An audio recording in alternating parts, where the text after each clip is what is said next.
आपण या सह्याद्री वनामध्ये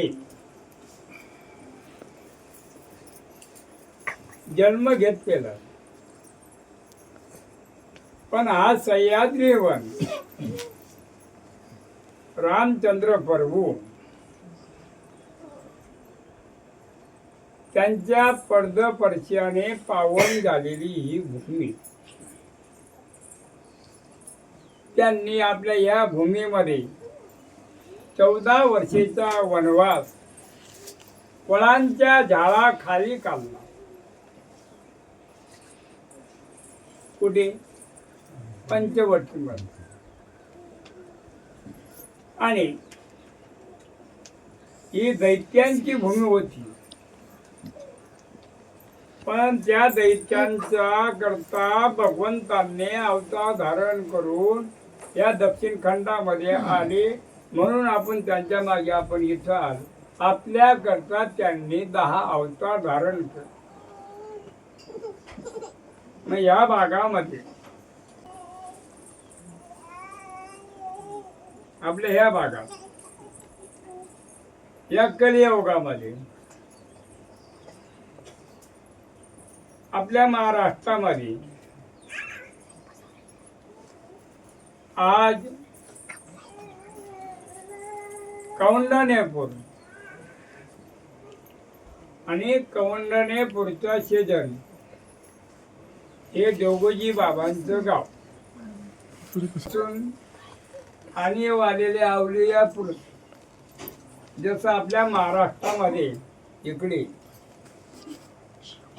मराठवाड्यामध्ये जनार्दन स्वामी आले, पण त्यांच्या आधी हे गाडगे महाराज आलेले होते.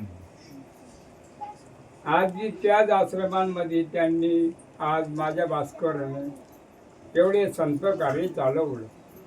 संत संगतीचे काय सांगू शकतो आपण, पारखे नाही.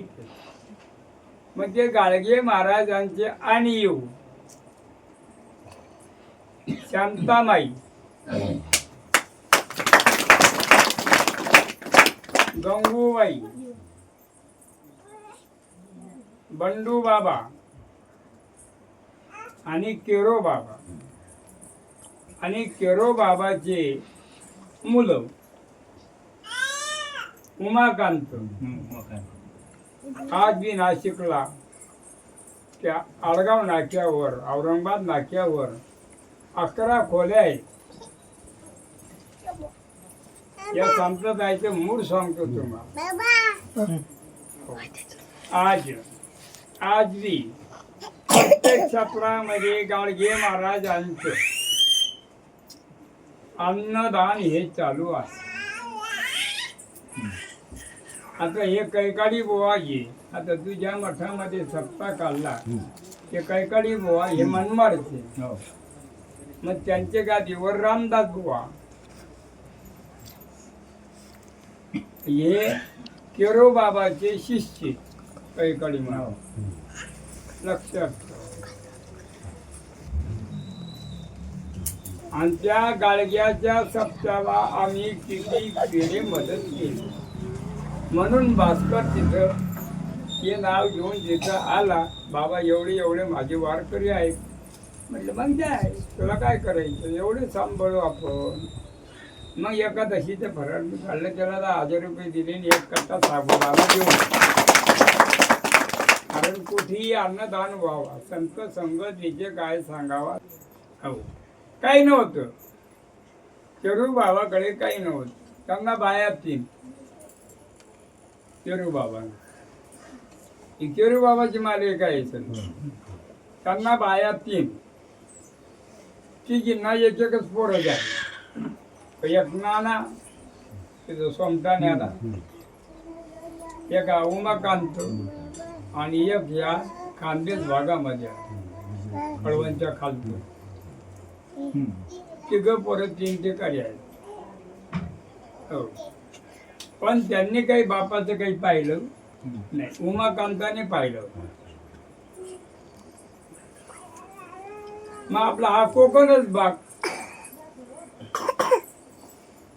आणि त्यांचा तो दत्त संप्रदाय, त्याला आनंद संप्रदाय नाव आहे.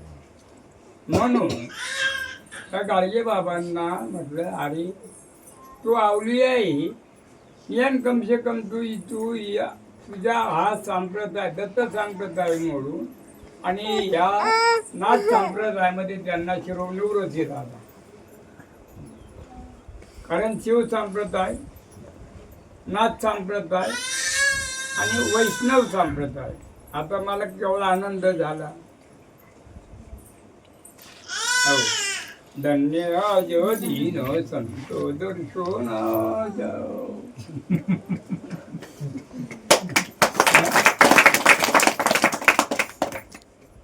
म्हणजे एवढ्या मालिका तुमच्या पाठ झाल्या म्हणजे त्या संतांची कृपा तुमच्यावर झाली.